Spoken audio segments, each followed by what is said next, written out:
You're about to enter into a new world of knowledge, curiosities, and high strangeness. This is a podcast of Straight Up Strange Productions. You're listening to Mysteries and Monsters. I'm your host, Paul Bestall.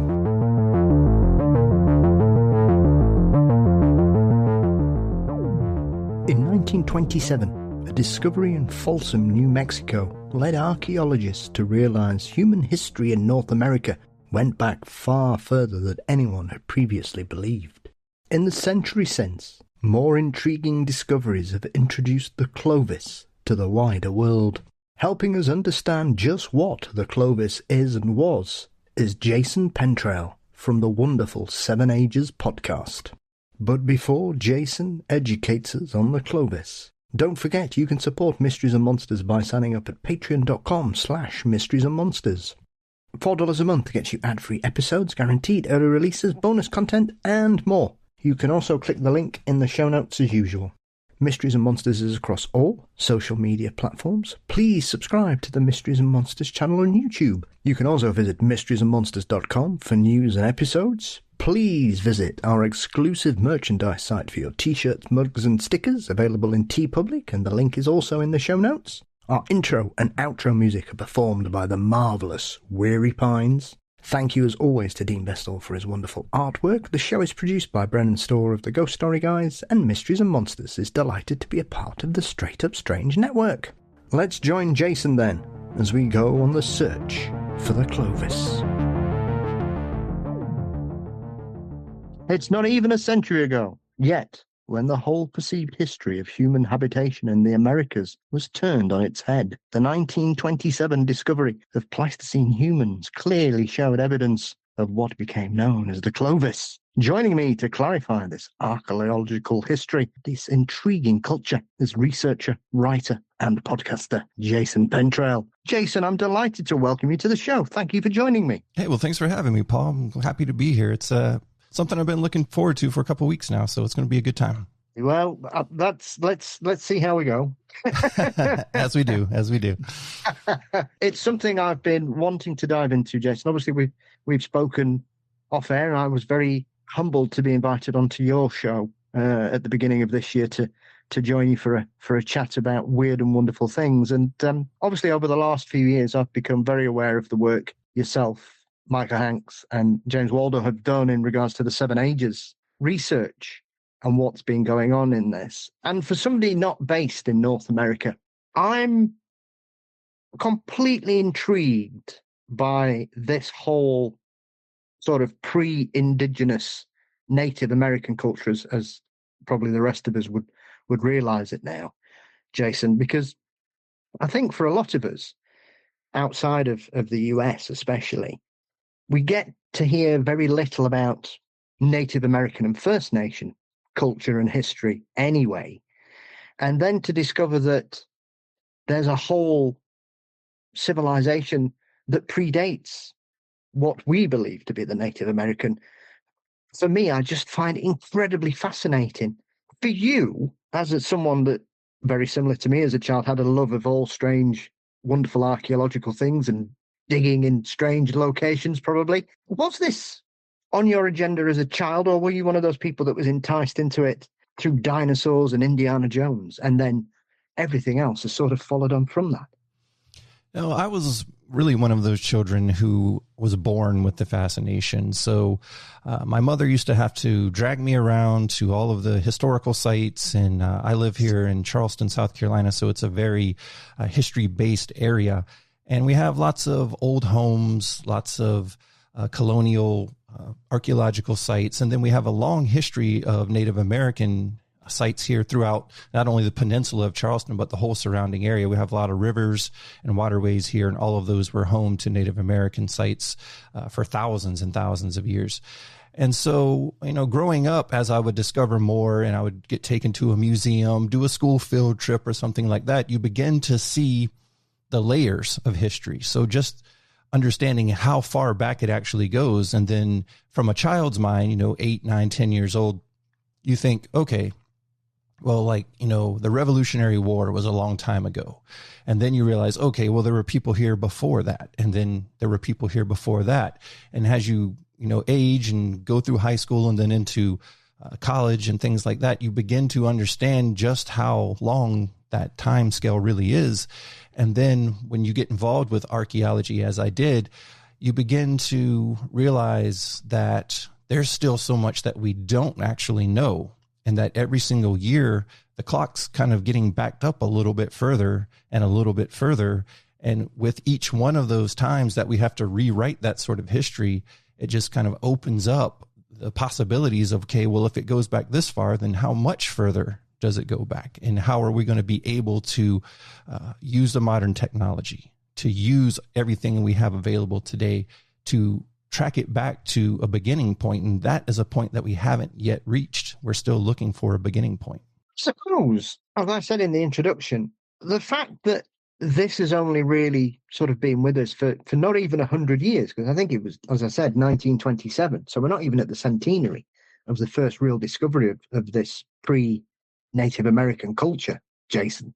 I think it's fascinating, really, because I think sometimes you can misconstrue a nation's acceptance of its history sometimes, which might sound a bit of a strange thing, but I think lots of places tend to sort of ignore things until the evidence basically jumps up and punches them in the face, until they can't sort of say, well no, that's not true, that didn't happen, or we've no evidence of that, or it's not sufficient enough. And I think this is fascinating for me because I'm one of those people, as you've just referred to there, where the layers of human history, I think when you start to peel them back, it becomes more and more fascinating. And I think even for someone like myself who's not totally abreast with everything that goes on with archaeology these days, I am sort of in touch enough to understand that there seems to have been a whole sort of polar shift over the last 30 years about human history, human evolution, the cross-pollination of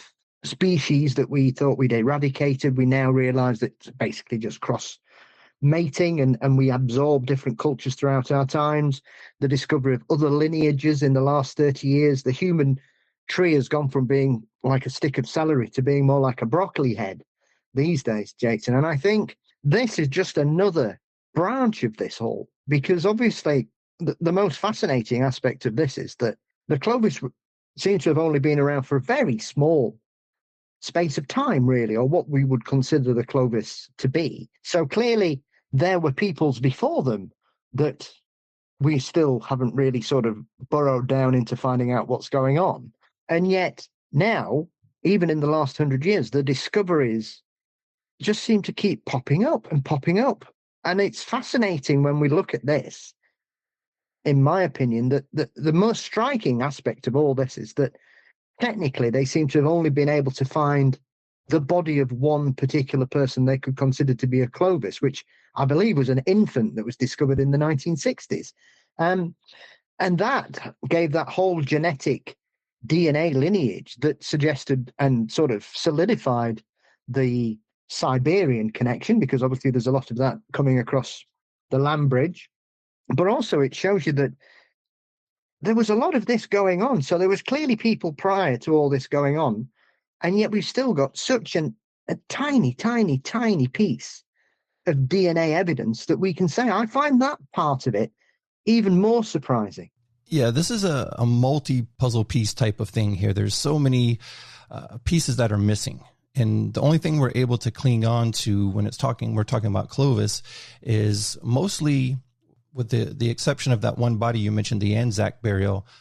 Other than that particular one, being able to trace something genetically has been a challenge, because we're talking about 14,000 years ago here in North America. So really, we're having to read the stone, okay, the lithic points. Those are the things that remain. And that's really the only indicator we have, except often they are found alongside the remains of fossilized mammoths, mastodons, things of this nature, that tells us there was an interaction at that time near the end of the Pleistocene between what we call the Clovis and these giant megafaunal creatures. Now, to define this a little bit further, I think a lot of times people refer to it as the Clovis people or the Clovis culture. It really wasn't either one of those things. Clovis describes a techno-complex. So it describes a technology. And the technology that differentiated the Clovis from other people, and this was across the entire North American area and even down into Mexico, is a very distinct projectile point and knife. They were used as knives. They were used as butchering tools. They were used as projectile points. They were sort of a multifunction tool that has a very distinct style. And they include what's called a flute, which is a area struck on the basal end of the point, so the bottom of the point on either side, and it shoots up a channel flake right up the middle of that projectile. And it's been long argued, discussed, debated what that particular addition to a point would do as far as making it more effective for use, because it's not easy to do. It's a very difficult thing. And so what we see from what we would call the Clovis techno-complex is late Pleistocene hunter and gatherers. They didn't seem to have villages. They didn't seem to have any permanent settlement. They were following the migration of the megafaunal creatures, and they were using that as a food source. So they were constantly on the move. Although the research does seem to indicate, especially here in the Carolinas, that they did have a certain region in which they would stay. So we're able to track that by the type of material that they would use, whether it's a metavolcanic material from North Carolina, whether it's a coastal plains chert from down around the Savannah River between Georgia and South Carolina. There seems to be a very distinct region of area that they would work within. So they were probably able to follow migration paths within that couple 100-mile area and be able to sustain themselves well enough to continue on. So when we get into the details of, when we're talking about Clovis, some of the main questions are, of course, when did they arrive? When did they actually get here? So, when we talk about indigenous relations, these are the direct descendants of modern day Native American indigenous people here in North America. It twists and turns through the genetic path as anything would, same as it would in European or African cultures or any other type of culture. But if you go back far enough, you will find that there is that relation. So we were literally talking about the same people that seems to indicate that they were coming from Eastern Asia into North America. However, Clovis itself actually only existed for about 300 years. So a very small window. And again, we're talking about that style of projectile point, that techno-complex. Very short window. And that's some recent information that's just came out. But from everything that can be predicted from the world of archaeology, that window is very, very small. And then, of course, the next question is, how did they get here? So again, that's been a huge discussion point. We get into the Beringian theory, which is certainly plausible to a degree. That land bridge did exist at some point, but there seems to be some very good indication now for the use of boats. So using small watercraft along the coast, being able to dip in and out of bays, harbors, protected areas, small islands. You have access to fish. You have access to sea kelp. You have all those things there available to you. Plenty of mammals to hunt along the shore there. Inland to be able to capture any other type of meat sources and different types of vegetation. So it's very possible that it could have been one or the other or both that they were using to come into the country, what we would call North America or the United States today, and even down into Mexico. And there's some good indications by researchers such as Tom Dillahay that they went even further south than that. So again, we're looking at a stone trail, if you will, a stone record, and we're trying to trace and fill in all of these various points. But each year we're finding more and more information, new sites, new lithic types, and all of these things. And collectively, we're just kind of plugging in those puzzle pieces wherever we can to try to get a better understanding.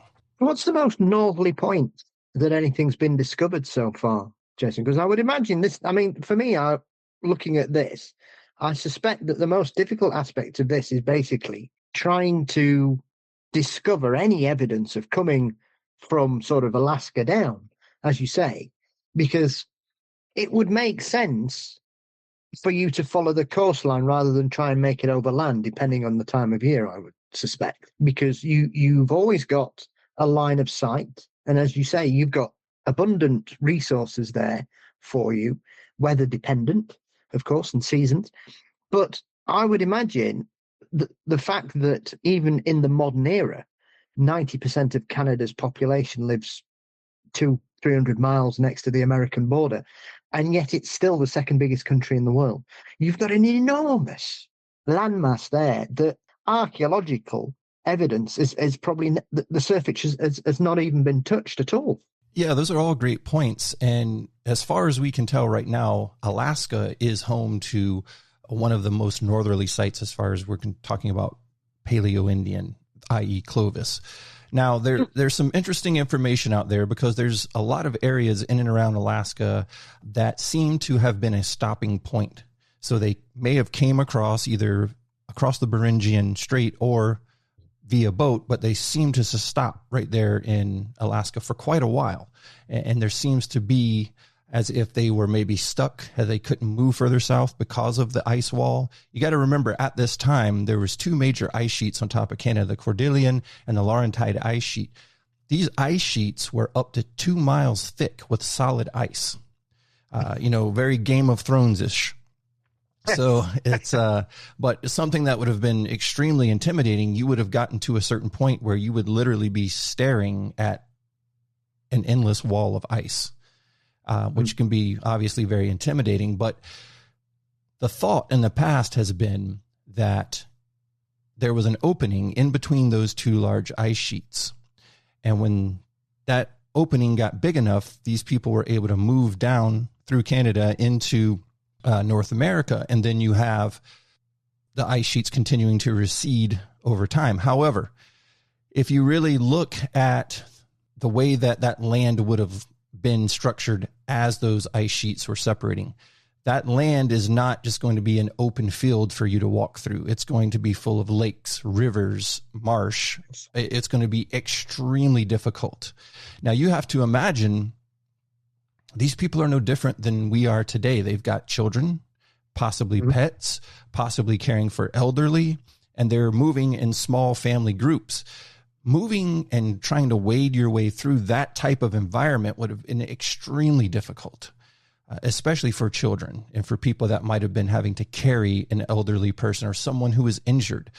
Again, modern conveniences, we get hurt today, you just run to the hospital and get it fixed. If you're a late Pleistocene megafaunal hunter, an injury could be it for you. Infection, a broken leg could end your life. A bad cut from making one of those Clovis points or any other type of interaction, you would have to be very, very aware of. So you're not going to take the most difficult route. And so kind of switching our understanding, there's some very strong evidence that as we begin to look at that stone trail, those Clovis points that have been left for us to see in North America, rather than seeing them come down from Alaska through that open corridor and then into America, it seems that they went the other way. So archaeologically, it seems that those Clovis points are being found already in North America, and as that area opens up, they go from the south to the north rather than the north to the south. So it seems that as that area opened and it was able to dry out to a degree, and those megafaunal creatures were moving into that area, they may have been able to be hunted in those southerly portions that weren't so full of all that ice and slush and water and marsh, all of those things. So archaeologically, the points seem to indicate that they were actually coming from southern location to a northern location. So that's a very interesting part of the discussion as well. Absolutely, because that essentially seems to turn common sense on its head, Jason. You would think, well, how have they got to sort of Southern California and gone back up then? You would think. Or across, like you say, in some of the areas are all across the sort of southern belt of the US, New Mexico and places like that. So that for me is incredible because you would normally expect it, like you say. But I think when you look at that particular period as well, because there's so much going on at this particular period environmentally as well, because this is all around the same sort of period as the Missoula flood, I think it was, where the ice sheet basically broke and flooded into the northern parts of the US, which has obviously caused some of those wonderful ripple effects you get in certain states on the plains, where it basically looks like an enormous beach, because it was for a little bit. And this is all around the same period. Sort of that happens, and then you've got the Younger Dryas period kicking off. So these guys seem to have been bookended into a perfect period of exploration where the environment basically opened itself up for 500, 1,000 years. And these people, were they able to take advantage of that, it would look like. But as you explained there, you would expect them to be coming in from Canada and make their way down, not start at the bottom and work their way up, which would then, I would suggest, I don't know, that they've come through the coast and landed and basically avoided all this horrible glacial stress in the north, and gone round the side of it and gone, actually, we'll start here and work his way back up, and hopefully it'll have melted by then. No, absolutely. You just think of it as you would today. You're going to take the easiest route. Why go through something that's innately difficult if you don't have to? And again, archaeology points to these little areas along the coast, refuge areas, these little caves and stuff where many artifacts have been found from that time period, showing that there were people there using those as refuges throughout that entire time period and even before. So we know that they were using the coast to some degree, and even things that have been found on Catalina Island. So how did they get out there if they weren't using boats? And then so many times when we look back, archaeologists at the time that Clovis was being discovered, the 1930s, 40s, 50s, and on up, even till today, we had a lot of gatekeepers. We had people who, as archaeology began to become more of a scholarly academic science and less of an antiquarian collector's world, because that's really how archaeology started. It was wealthy antiquarians, people who could afford to go dig up mounds, who could afford to collect various artifacts. And while some of them did try to, document and record some of these sites, of course, they really didn't know what they were doing, because archaeology hasn't really been developed. And even today, it's developing even more as we speak, the way that we do things. So ultimately, there's plenty of evidence, but one of the biggest controversies has always been the use of boats. For some reason, there was always this great fear of confirming that they would have used boats, but of course they would have. Even as we look later in history, we see that Native Americans used watercraft all the time. The rivers and streams, those were the interstates of the time, of the day. Why would you walk through a forest for 60 miles for 4 days when you could just hop on the river and be there in 3 hours? It only makes sense. And these people that were here, that were part of, the archaic cultures, the paleo cultures, right on up to the Mississippian mound builders, these were brilliant people. And even their interactions with the colonial settlers and pioneers, in a lot of those colonial journals, they describe how intelligent the Native American population was, how they knew how to do things, how they understood cycles, seasons, the rise and fall of the rivers, everything that they needed to live comfortably, they totally understood. And that wouldn't have been any different for a late Pleistocene technocomplex such as Clovis. They would have known how to move effectively through areas without making it more difficult. They would have understand how to get food, how to hunt or possibly scavenge large prey like a mastodon or a mammoth. All of these things would have been passed down generationally.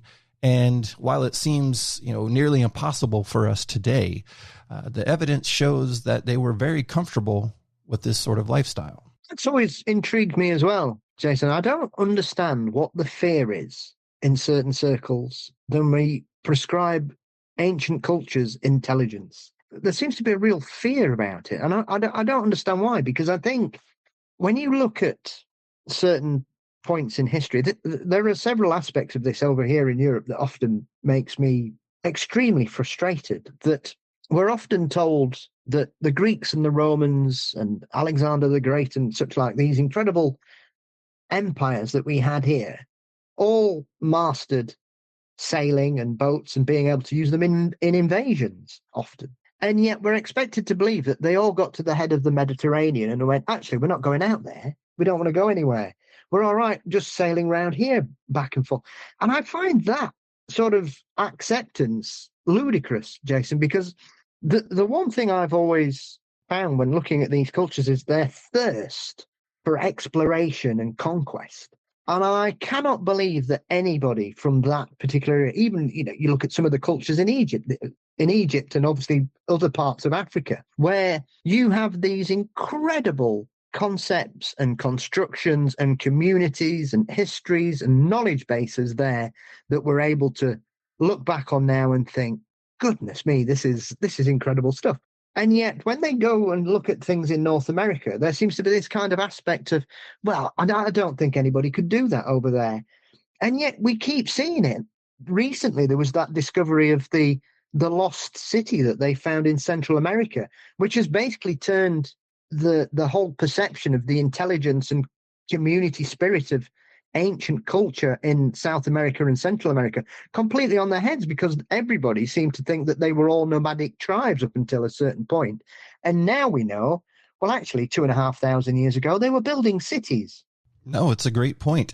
And again, while we are confident that the Clovis people, that techno-complex, were indeed hunter-gatherers, that doesn't make it any less impressive. So if you really pull up a photograph of a Clovis point and you compare that to other types of points, you will see that that in itself is a technology. Now, I am a flint napper, and many people in archaeology are. So we are the ones that can literally take a stone and chip it into the shape of an arrowhead, a knife, whatever the case may be. And I can tell you to run those flutes, those center channels up a point is extremely difficult to do. Obviously, with time and practice, you can figure it out, but it takes a lot of skill. And therefore, it had to have a reason, but really this is the signature for Clovis Techno-Complex. This is how we identify who these people were. And what's also interesting about the lithics or the stone artifacts is we have Clovis and we have something else from the Paleo time period that's a little bit closer to us called the Folsom Point, which is a very thin, smaller projectile, but also equally impressive, absolutely beautiful pieces found out west. Now, as we move closer to modern times, what we see with projectile points is they start with Clovis as being very, very complex and very difficult to manufacture. And as we get closer to the Mississippian mound builders, to the modern times, the points get less complicated and they get less artistic. They are easier to make, and it's for a couple of reasons. One is because once we see agriculture get introduced, you no longer have to hunt as much. So you're not dependent upon something like a Clovis point, which was like the Swiss Army knife of the paleo world. You could do all sorts of things with it, right? So if you're only hunting deer, turkey, small game, you don't need something that complex. It would be the equivalent of today of going squirrel hunting with a 12-gauge shotgun. Like, you don't need all that firepower, right? You just need enough to get the animal down. So that's what we see as agriculture becomes more prominent, especially in the Mississippian time period, where we're seeing things like Cahokia and Etowah, Okmulgee, all these large centers, Spiro. As these city centers are growing up and around, we begin to see what's true arrowheads, which are just tiny, tiny little triangular points. And that's all that would have been needed. So really, when we talk about technology, I don't think a lot of times when people think of something like a late Pleistocene paleo hunter-gatherer, they don't think technology. They just think, the people have described it to me as almost, they envision it as like cavemen almost, which is just ridiculous and certainly insulting to these people who were able to create such masterful pieces of not only art, but functionality. So you could use it to hunt, but you could also use it to butcher, and you could also use it to, create clothing and all these different things. And so We don't know why. People ask me, well, why did Clovis start doing this? Why did they begin doing this for that 300-year period? We don't know. But somebody started doing it, and everybody else seemed to think it was a pretty good idea. So as today, trends, okay, because they had communication, they had trade routes, they were very much in contact, at least regionally. And then, of course, when somebody sits down around the fire and says, check this out, and everybody's like oohing and eyeing, like, wow, that's awesome. How did you do that? Well, then it spreads. Okay. And then something else that's bizarre, another bizarre part of the Clovis techno-complex mystery is that some research was done several years ago by doctors Bruce Bradley and Dennis Stanford. And Stanford is now passed away, but he was a monumental figure within the world of North American archaeology, very respected, worked for the Smithsonian, as a matter of fact. Well, he made a very controversial statement along with Dr. Bradley, and it was captured in their book, Across Atlantic Ice, which has come under fire from many different academic groups and so on and so forth. But my point to bringing this up is Dr. Dennis Stanford seemed to think that the evidence archaeologically shows that not only did it look like the Clovis points were going from south to north, but they were coming from east to west. So everything that we've just talked about coming across Beringia down through Oregon, Washington, California, how are we seeing a progression from the east to west? Who are these people on the east? And so it almost seems, and the evidence seems to support this to some degree based off the amount of Clovis points that are found here on the East Coast, it would almost appear as though Clovis, whatever it was and whoever started it, it may have actually started on the East Coast and moved westerly. So it flips the entire narrative on its head. And all we know for sure is there was a 300-year window where people were making these highly refined stone pieces, and that they were indeed Paleolithic megafaunal hunters. I suppose one of the aspects of all that is, I mean, some of the flint work that's been discovered is monumental. It's incredible. And I know there were some experiments that were run, Jason, that apparently these heads are so sharp they can pierce elephant skin, which is renowned for being one of the toughest animal hides on Earth. And once again, in sort of paralleling that, they've only recently discovered sort of ancient African culture spears, which were of a similar sharpness, to be able to allow them to hunt only using spears as well. Because I think one of the strange aspects of this is that I know people have put forward the idea that the Clovis peoples or the Clovis period ended because they overhunted megafauna and therefore they all died, which I find ridiculous, because that just doesn't make sense at all. Because if you had a population of that many people that were that dependent on large meat sources, there would be bodies all over the place, surely. There would be burial mounds. If the complete ending of megafauna in the Americas, as we were saying, when it comes to the sort of start of the Younger Dryas period, and this has kind of been put over here in Europe and Russia as well, in regards to sort of how certain cultures disappeared because they hunted the mammoth to extinction. And I'm thinking, how are you telling me there were like 100 mammoths wandering around Europe? Because the way they make it out, it would make it seem as though there were millions and millions of people running around, when we know that there clearly wasn't that amount of population at the time, because, if nothing else, purely on the environmental factors, Jason, of disease, of injury, of illness, of predator attack, of their general environment.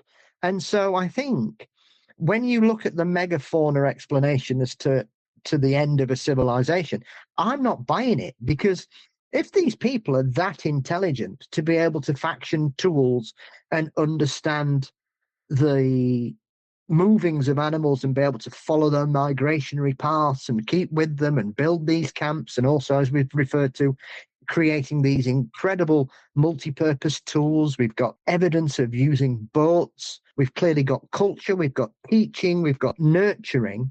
I find that very hard to believe that a culture that's showing clear intelligence on that level would suddenly go, oh, well, we've no giant bison or camels or ground sloths anymore, so we might as well just die. It's nonsense. It's a great point.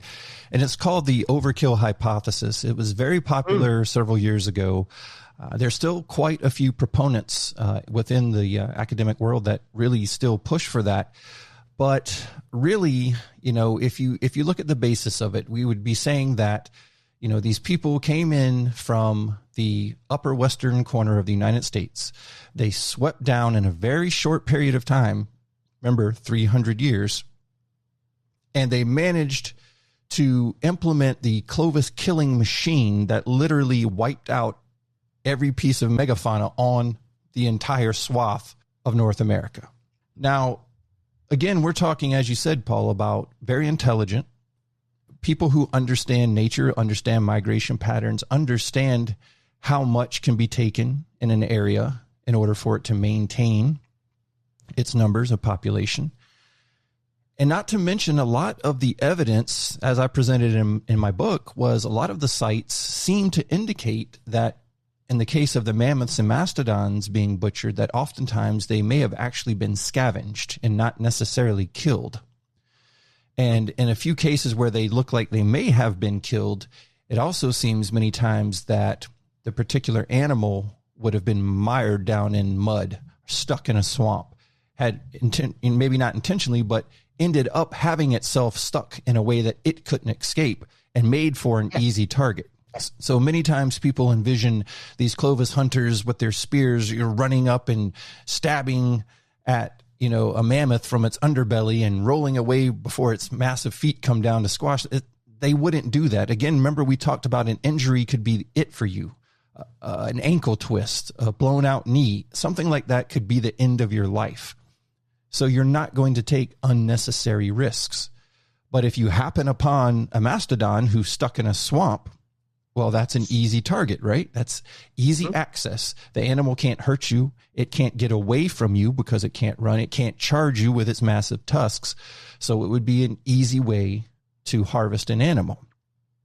So we don't necessarily know that they were hunting, but they were certainly taking advantage of any situation.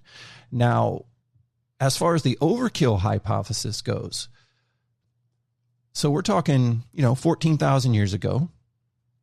And then all of a sudden, near the end of the Pleistocene, we see a massive loss of particularly mastodon and mammoth. Okay. Bison antiquus is still very present. Equine species, so Paleolithic horse, they're still around. Okay. We've still got camels. Some of the larger sloths are dying off, but this wasn't an overnight thing. All right. There was things put into play environmentally, ecologically, that combined with a bunch of different factors could also have been a change in that climate that created disease among all these animals because of a rapid change in climate, i.e. the Younger Dryas impact, various things like that.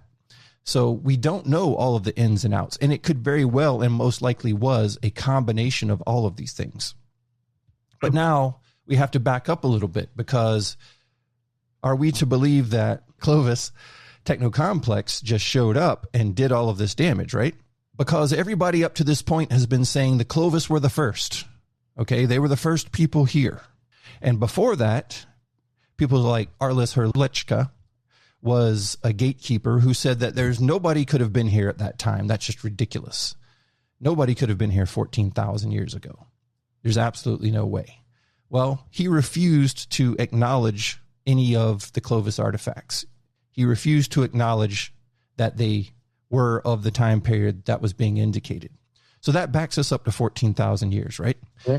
So if we're talking overkill and Clovis were the first people here, why was it them that killed everything? Because now what I'm getting at is there's ample evidence that there were people in North America 23,000 years ago. Why didn't they kill off everything? Why weren't they the ones that were eliminating? Well, people say, well, there was a smaller population. And this is news. This has recently just happened where people are still trying to wrap their minds around the fact that we have good, solid, clear indicators that people were in North America 23,000 years ago. And what I'm talking about is the White Sands National Park. So people who listen to your show are probably familiar with the White Sands testing range, same area. Yes. Okay. Yeah. At that property, there's what's called Lake Otero, and that is an ancient lake right there in the middle of central New Mexico. But at the time was a 1,600 square mile lake. All right. And then it was formed when the Rio Grande there blocked the Tularosa Basin, and it used to run out to the sea, but it blocked it off, and it caused the water to collect and create this massive basin. So about 12,000 years ago, as the ice age ended, and the climate changed, all of that began to evaporate, and it left what's called a playa, or a dry lake bed. And that's what we have there today. So that lake bed has become a masterful place to go look for archaeological evidence, because it preserves things like footprints very, very well of animals. And so they have found, things such as mammoths, Harlan's ground sloth, camels, all of these type of things preserved. However, the latest research shows that 23,000 years ago, wait a minute, here's a bunch of human footprints. What are these doing here? And of course, how do we get that number, right? How do we figure out it's 23,000 years ago? So they tested seeds, they tested grasses, they tested other things that were found in situ with those, and came up with those dates. Well, of course, a lot of people were skeptical and said, no, there's no way, got to be wrong. Science, there's no way, there's fallible things there that can happen. Well, we just had several, I think 3 or 4 more teams that went out and tested all of this stuff independently and came up with the exact same conclusions.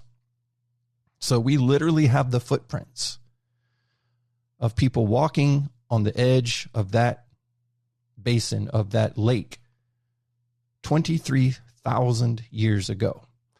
Now, in addition to that, they've even found footprints that are inside footprints of a Harlan's ground sloth. So these people were stalking this sloth across this area. Literally human footprints inside of sloth footprints 23,000 years ago. And that's the type of thing I say when we keep backing up the clock. Okay, just between now and 14,000 years ago is a very long time. Yes. 14,000 to 23,000 is a very long time. So who was there 23,000 years ago, and where did they come from? And if we've backed the clock up to 23,000, are eventually we going to have to back it up to 50, 75? Where does it end? And really, that's the beauty of archaeology. And it's one thing that I love about it so much is, Paul, when you work in this field, you have to be able and ready and willing to throw away everything that you thought you knew. Yes. Because, everything that we think we know about history is very skewed. Unless it's recent history, we're probably wrong about most everything. Yes. We think we have it all figured out, but in reality, especially when you're talking something 14,000 years ago, we're most likely wrong about most of our conclusions. And if you could go back and actually see it, you'd be like, oh man, I'm so stupid. Like, yeah, it's that easy, right? I didn't even think about that.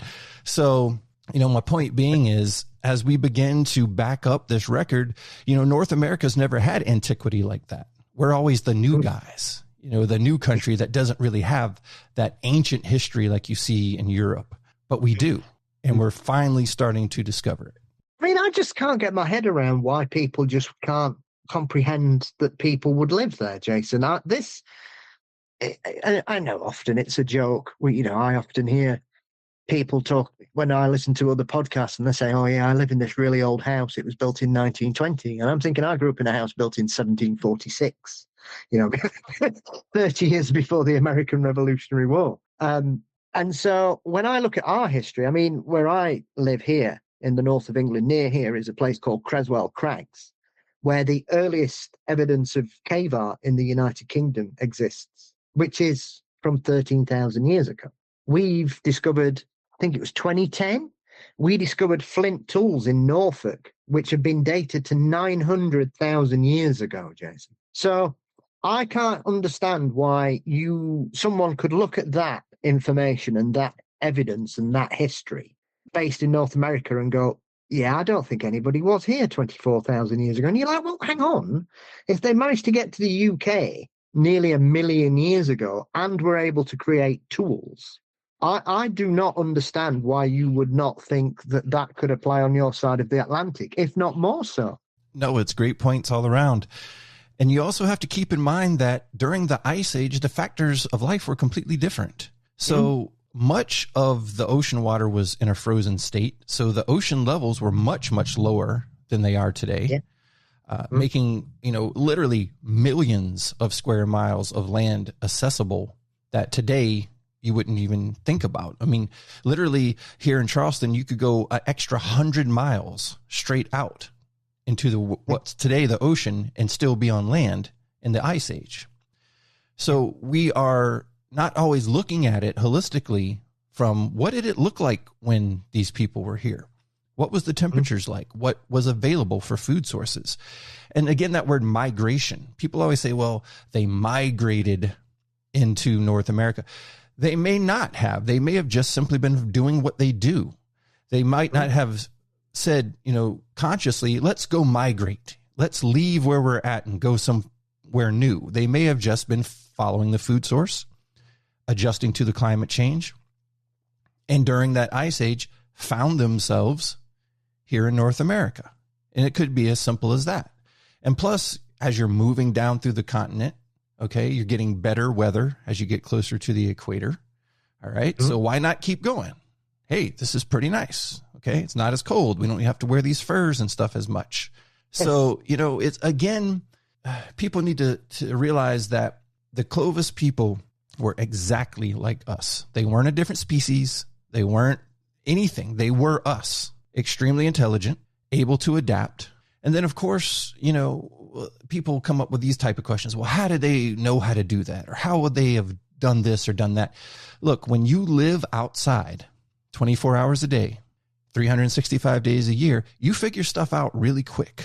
All right.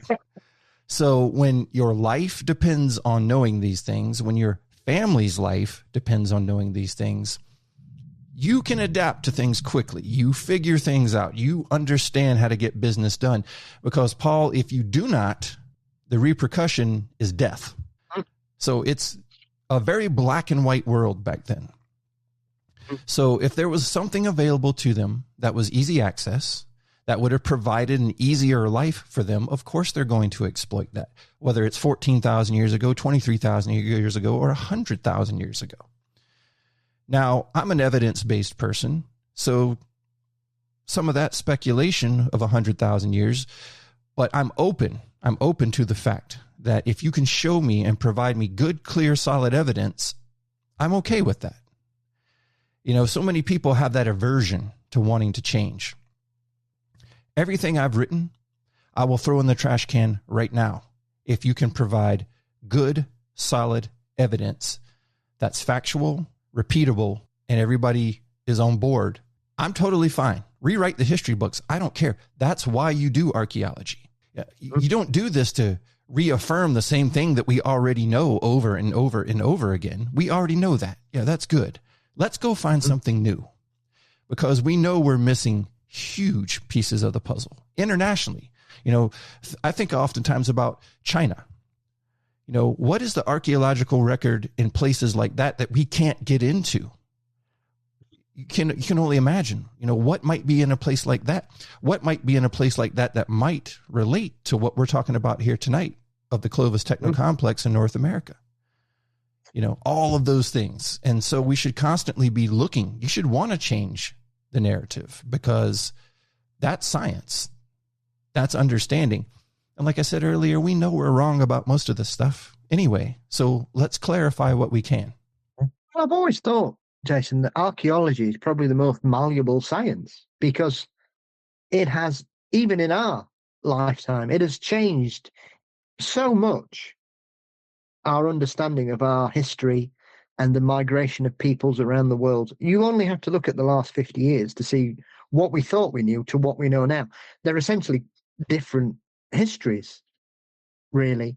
And I've often found this criticism about archaeology or gatekeeping of it ludicrous. I think because even for somebody with a passing interest, which for me is I'm interested. I'll read about things. I like to watch documentaries about such discoveries. I like to blow my own mind by finding out how clever some of these cultures were in the past, despite what some people have said previously about their limitations, which we know is nonsensical, because you couldn't exist in an environment like that without a level of intelligence that would rise you above your cohorts, as it were. And so when you have these kind of aspects, I don't understand why we don't consider the fact that some of these peoples may have escaped environmental challenges, not necessarily just sort of climate change, but we know what a volatile planet we live on.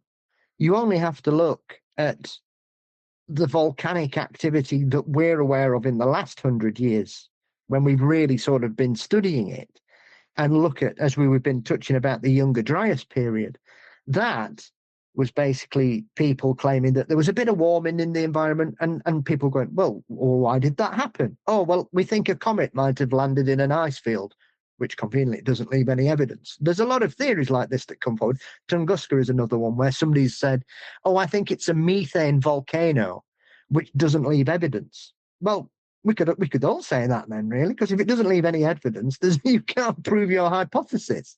But there's nothing to tell us, if we believe that these peoples are so intelligent, that they wouldn't be escaping things like volcanoes, or they lived in environments where earthquakes had occurred, and they made a decision as a culture to get away from it. You know, you only have to look at the whole Ring of Fire, which is obviously the west coast of the US down into South America and everywhere on the opposite side of the Pacific, Jason, to see this is a volatile region even today.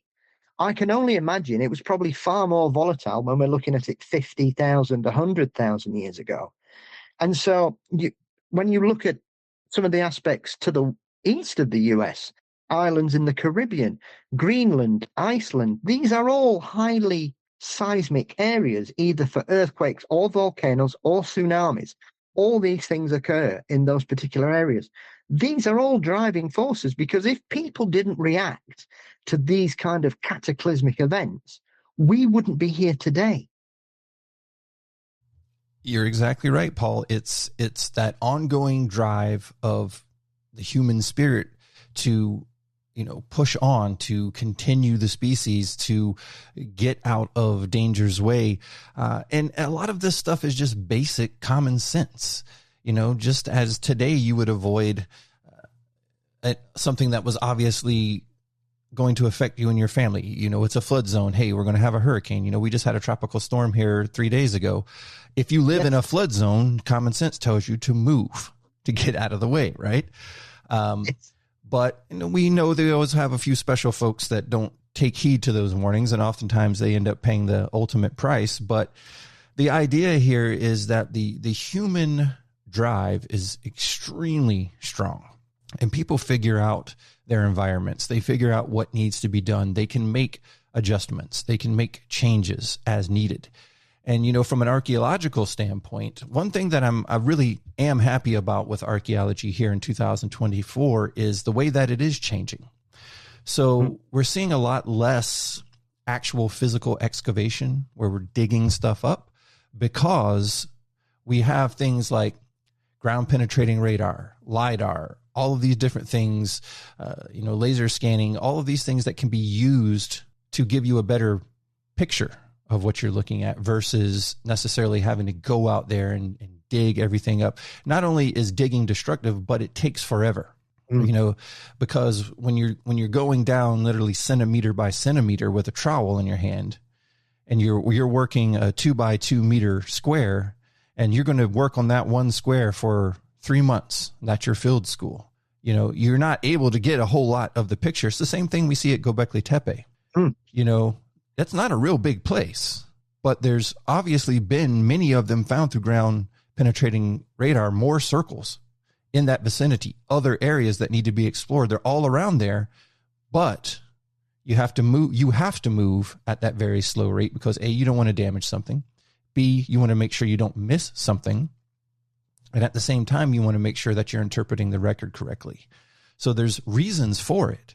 But with the advent of technology, we're able to see so much more. A good example is, if you may have seen this story, a couple of years ago down in Guatemala, they did a LiDAR scan over the jungle for Mayan sites. Okay. And the experts at the time said, based off of what we've seen, we're thinking we'll probably find, maybe upwards of a dozen new sites.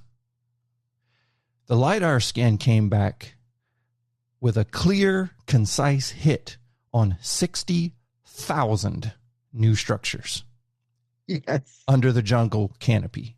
Absolutely insane. That's 2,000 years worth of archaeological work at a minimum. And that's if you had a lot more archaeologists than you have today. So another thing that I think is very interesting, and I'll kind of close with this point, talking about the technology, is something like blood residue analysis. Okay, so this is something that was done here recently by a good friend of mine, Dr. Christopher Moore. He's got a paper out on this where he took 120 Paleo-American, from that time period, stone implements, and now they've learned that those little cracks and crevices that you have in a piece of stone, well, guess what? They hold blood protein, even after all of these years. So fur, hair, flesh, blood, all of those things get jammed up in those little cracks. So they went and tested 120 of these. It's the biggest immunological study that I've seen here in the Eastern U.S. And what they're looking to do is actually see what comes back, what kind of proteins come back, what were they hunting with these implements. And what they found is, of course, not every single one had a direct hit, but many of them did. And it came back with Proboscidea, so mammoth, mastodon, came back with equine species, so horse, and mostly bovine species. So that would have been Bison antiquus, which is very similar to our bison today, but bigger, larger. So they did find all three of those in very clear, concise blood residue. And again, that's amazing, Paul, not only to say, here is the artifact, but this is what it was used to kill or to butcher. And so then again, we see a little bit, we got one more puzzle piece, right, to stick in there and try to understand who these people were. But as we continue to do this, as we continue to try to understand the world of archaeology, a great thing that we are seeing with archaeology is today we are bringing in geologists. We're bringing in biologists. We're bringing in other scientific disciplines of people who can come to an archaeological site. There's a discipline now called zooarchaeology where they just study the animal remains that are found on an archaeological site. Okay, so that can tell you about domestication. That can tell you about food sources. That can tell you about something that they may have had as a pet. Something that may have been buried in such a way that indicates that it meant something to the people. So again, we're able to see more of ourselves in the past. Again, we really have to stop looking at people from the past as lesser than, that just because we have a cell phone that we're the height of civilization. Because take a few minutes and look at the ancient Greeks, look at the Egyptians, the Romans, look at the indigenous folks in Australia who are some of the oldest bloodlines anywhere in the world, and discover, for yourself that humans have done some really remarkable things. Look at the Antikythera mechanism that was found. That was not supposed to exist. Nothing like that was supposed to exist. And that's why it shook the world so hard, because everybody's like, okay, how do we even begin to process something like this? Like, this is not supposed to be here. No one is supposed to know how to do this. And so that was the same thing. The Clovis point was the Antikythera mechanism of North America. When they found these points, and then you realize how difficult these are to make, you're like, you're not supposed to be able to do this. And so the fascination continues, which is why, as people continue to learn about the Clovis Technocomplex and who these people were, it's fascinating, and it's drawn a lot more interest. And of course, that's led to more funding for people to get out and look at these archaeological sites and do more reports like we did with the blood residue analysis that we talked about earlier. So I'm excited about what's going on here in North America. I love international archaeology as well, but it's good to see that we have all of these things sort of pushing the narrative forward here in North America. I suppose as well, there are two aspects as well that I think are quite intriguing about them. On top of everything else we've mentioned, Jason, is this obsession, it would seem, to use red ochre everywhere. There seems to be a lot of sites where this seems to be special for whatever reason.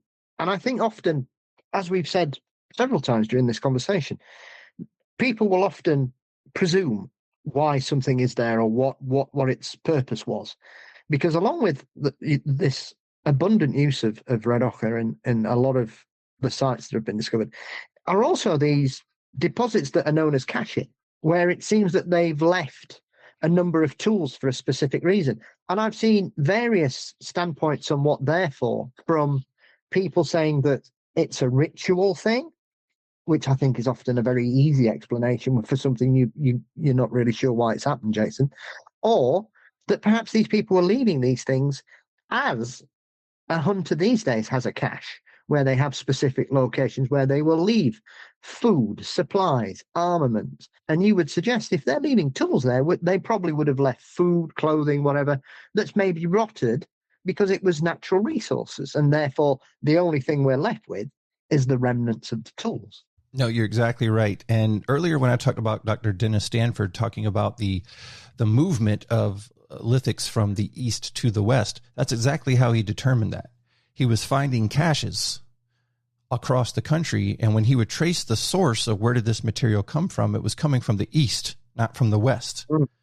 Yeah. And so these things were being found further west than their sources in the east. And that's how he began to come up with the hypothesis of, wait a minute, why does this keep happening? Why do we keep seeing materials from the east ending up in the west? You know, what's going on here? And so, again, everything that we think that we know. And then the red ochre you talk about, okay, that's international. You see that everywhere, okay? Yeah. Often with a burial. Even the Anzac burial, that one Clovis burial that we talked about earlier, and that child was reinterred by indigenous people here in North America. But that child was buried with red ochre and a multitude of Clovis implements. So again, we see the care, we see the fact that even though these points would have been very valuable, because really the point, that lithic stone is what is between you and life and death. And so to leave those with a child meant that that child meant something to them, strong enough and with enough love and care that he was buried, wrapped, again, materials hard to come by, with these stone implements. And then the addition of something like a red ochre or an ironite powder, something of those, that color. You know, we don't know what it means, but it is often in a burial context. Later on, much later, when we see the beginning of the mound building cultures like the Adena and the Hopewell in the Ohio Valley, again, the presence of red ochre is often found in burials. And it may be indicative of the blood, the life, but we don't know. We can't prove that. But whatever it means, it's always almost exclusively in a burial context.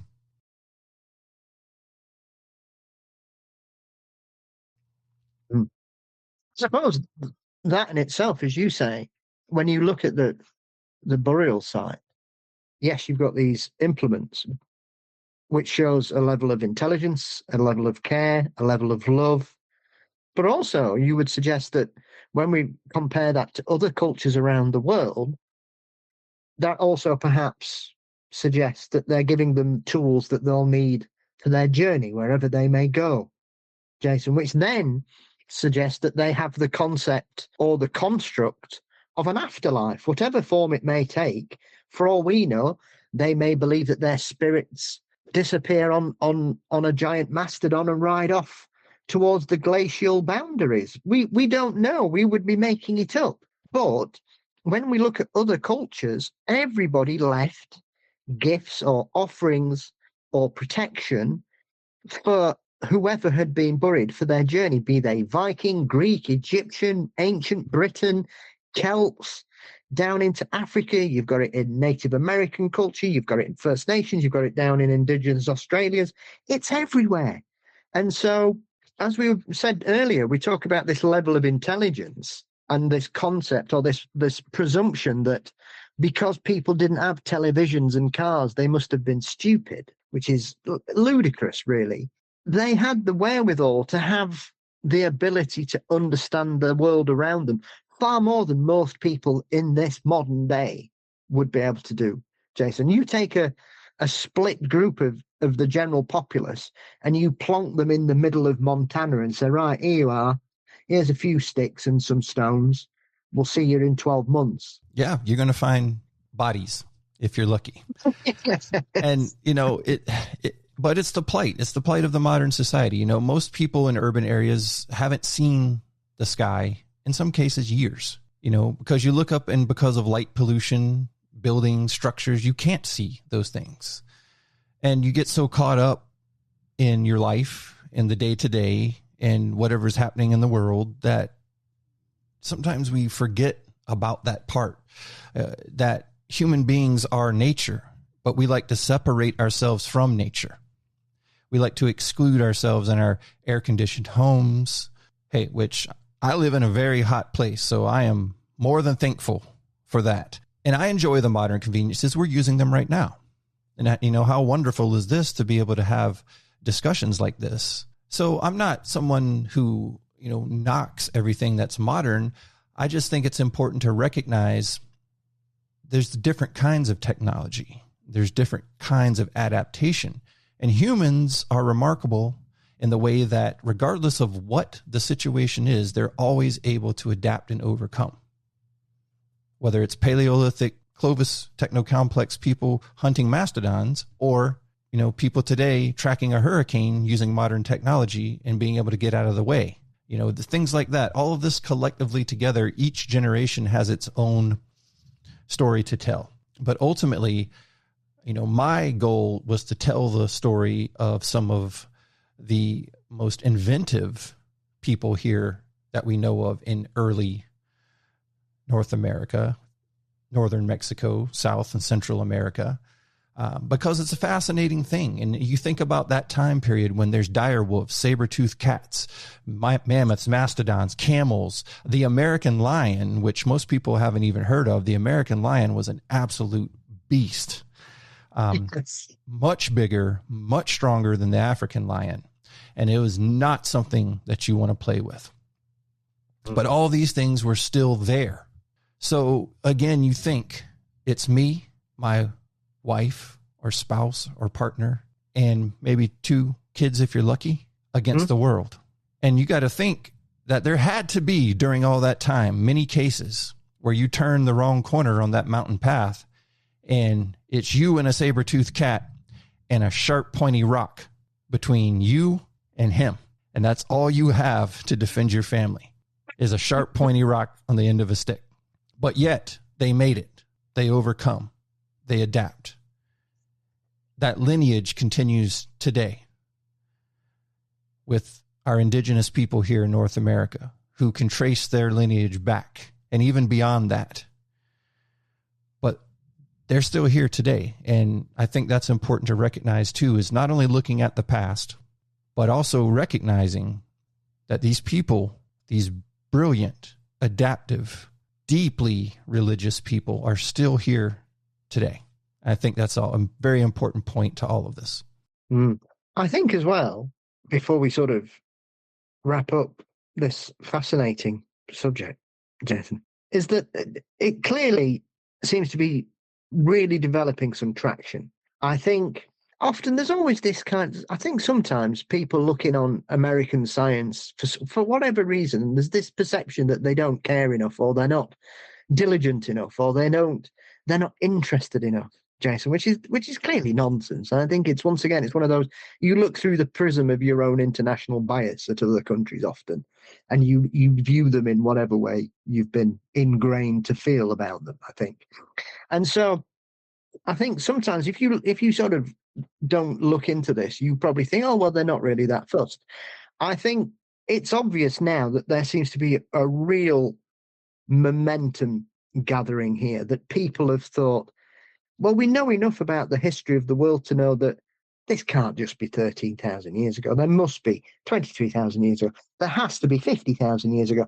It has to keep going backwards, because we know, as I said earlier on, we know people were here in the UK a million years ago.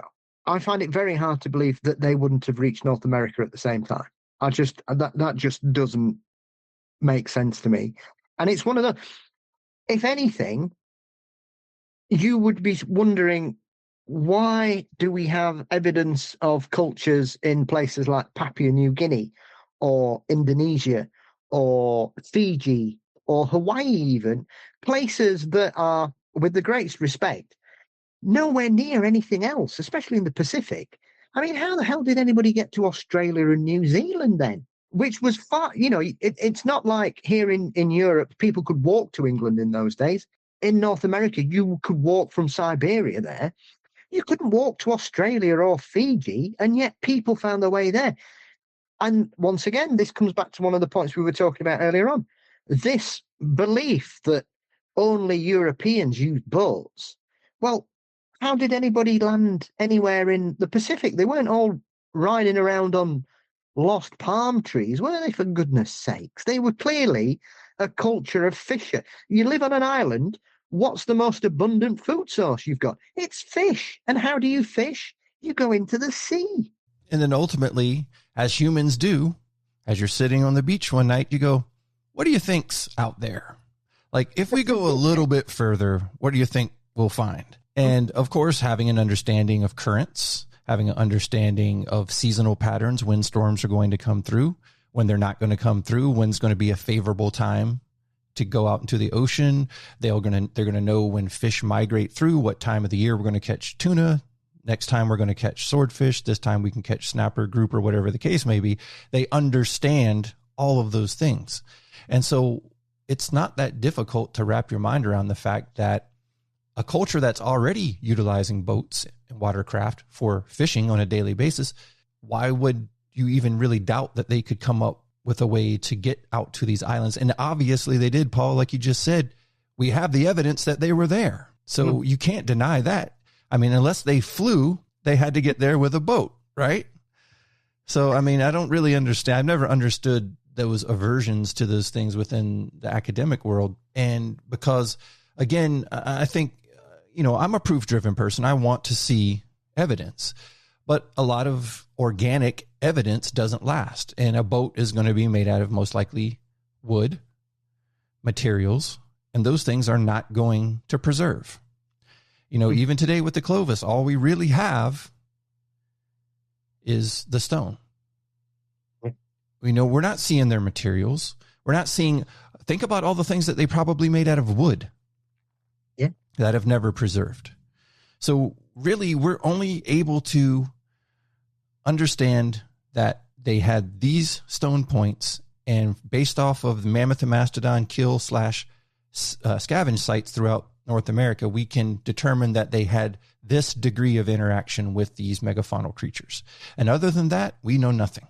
And like we said, it basically scratched the surface. It's 95 years of sporadic excavation and investigation, Jason. And therefore, I think it's one of those that I think personally, when you look at some of the things that are going on around the world in regards to archaeology, I think what's North America is on the cusp of could be earth-shattering in regards to our understanding and development, both of North American history and also our history as a human populace. And I think it's one of those things where I'll expect it could happen tomorrow, it could happen in 10 years, that somebody's going to discover the mother lode somewhere. And then all bets are off, Jason. You're right. And I happen to know right now of several excavations that are going on simultaneously that are turning up some absolutely jaw-dropping evidence. Unfortunately, I hate to tease, but we have to leave it there. But as it becomes available and these papers are published, we will certainly be talking about it on our podcast as well. And of course, you'll see it throughout, Journal Nature. You're going to see it all over the place. So there's some very, very exciting things coming, I have a feeling. Well, Jason, I could keep talking to you all day, and I know far more now about everything than I did 2 hours ago, which is exactly what I was expecting by chatting with you. And so I'm very thankful for you sharing your knowledge and your patience with me as I try to keep up. So where can everybody read your first wonderful book and also keep up to date with your fascinating podcast and website, where many of the subjects we've covered you discuss on a regular basis with your cohorts and guest presenters as well? Yeah, well, thank you, Paul. Again, it's my pleasure to be here. I'm a big fan of your work as well. I've been a dedicated listener since the very beginning. But yeah, our podcast is called 7 Ages Audio Journal, and it is a history and archaeology-based podcast. We do cover international topics, not just North American archaeology, but we do try to keep that vein going throughout there because we have a lot of listeners here in the States that want to hear about that. But yeah, we cover international topics, and we usually release a new episode about every 3 weeks to 4 weeks. We can be found on all of your typical social media outlets. And the book that I've written is called Paleo-Indian, Mammoth, and Mastodon Kill Sites of North America. It is available through Amazon. And if you would like a autographed or signed copy, you can get me directly. That's jason@7ages.org. I'd be happy to send that along. And of course, we'll always send you some of our famous 7 Ages stickers along with that. People love those. But yeah, we're out there. We're constantly making new stuff. We have a Patreon channel as well, where we do several other podcasts, and you can always go on there and check out the Cross Time Pub, the Digging Deeper. We also have the Green Dragon Book Club, and we have 7 Ages Knox, which, Paul, you were so gracious to be on our second episode of. And that's where we get to dig a little bit more into the topics that your listeners are probably used to hearing here on Mysteries and Monsters. So again, all the places I can be found, just feel free to reach out to jason@7ages.org, and I'm always happy to interact with listeners. Fabulous. Thank you as always for your time and your conversation. It's been fascinating, like I say, because it's something that I'm so intrigued by, because there's clearly so much just out of reach at the moment, and I can't wait to see what happens. But thank you again for taking your time, and I'll put links to everything in the show notes. And thank you, as always. You've been such a kind supporter over the years, and I remember the first time you ever messaged me, I was rather taken aback, Jason, as someone that listened to your work and Micah's as well. It was very it made me think, I think I must be doing something right if I'm getting emails from people that I respect. So that was always a great source of humility for me, I think, to make me think, I'm doing all right here. So we're okay. You're doing just fine, Paul. No, we're all in this together, and we're all podcasters. We all have interest in all of these things, and all of these things are connected more than people realize. And so much of what you cover on your show, what we cover on our show, if we could fill in the gaps, we would see that there's probably a lot more closely related there than anybody would give credit for. Absolutely. So we'll just look for that Clovis Bigfoot burial site, and we'll both be happy. That'll be a game changer. Jason, it's been a pleasure. Thank you so much. My pleasure. Thank you, Paul.